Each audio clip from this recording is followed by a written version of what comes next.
အသက်20နှစ်ဆိုရင်ရှင်းနိုင်အောင်မလားကျူးဆိုင်ရမယ့်အချက်တွေအကုန်ကျူးဆိုင်တယ်စားရမယ့်အစားအသောက်တွေအကုန်စားတယ်အကုန်လုပ်တယ်ဆိုရင်နည်းနည်းလေးထပ်ရှင်းနိုင်အောင်လားကိုတဲ့ it depends on your situation ပေါ့ညီလေးရဲ့အခြေအနေပေါ်မှာမူတည်တယ်ဘယ်လိုအခြေအနေလဲဆိုတော့ညီလေးတို့စီမှာရှိနေတဲ့ငယ်ရွယ်သူတွေမှာအထူးသဖြင့်10ကျော်သက်တွေမှာရှိနေတဲ့ group plate တွေက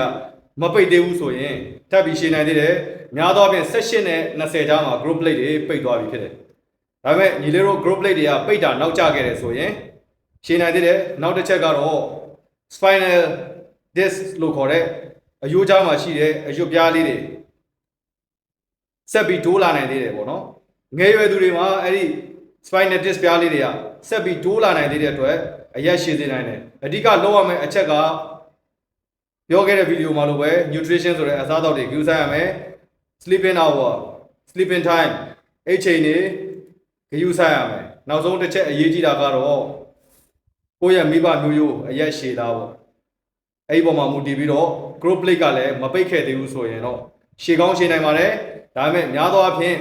18နဲ့20ကြားမှာ group plate တွေကပိတ်သွားလေရှိတယ်10ကျော်သက်နောက်ပိုင်းတွေပေါ့နော်အဲ့တော့ဒီဗီဒီယိုလေးကအထောက်အကူဖြစ်မယ်ထင်ပါတယ်ဒါပေမဲ့ကိုယ့်ရဲ့ positive mindset ဆိုတဲ့အမြဲတမ်းအကောင်းမြင်တဲ့ဝါဒီကောင်းနေတဲ့စိတ်နဲ့အမြဲတမ်းတွေးနေပါငါဒီနေ့အရက်ရှည်အောင်မယ်ဒီထက်လည်းပိုရှည်နိုင်သေးတယ်ဆိုတဲ့စိတ်နဲ့နေပါဒါပေမဲ့ body posture မှန်မှန်တဲ့အခါအရက်ပူတဲ့ပုံစံဖြစ်တတ်တယ်အဲ့တော့ကြောင့်မလို့အမြဲတမ်းပြောတယ်ရင်ပတ်လေးဖွင့်နေပါခက်မတ်မတ်နေပါဒါဆိုရင်အရက်မရှိပေမဲ့လည်း body posture ကြောင့်ကြည့်ကောင်းနေမှာပဲဖြစ်တယ်ဗျအဲ့တော့ကိုယ့်ကိုကျင်းတတ်ပါအမြဲတမ်းအကောင်းပဲတွေးပါဒါဆိုရင်အစီအပြေပါပါလေကျေးဇူးတင်ပါတယ်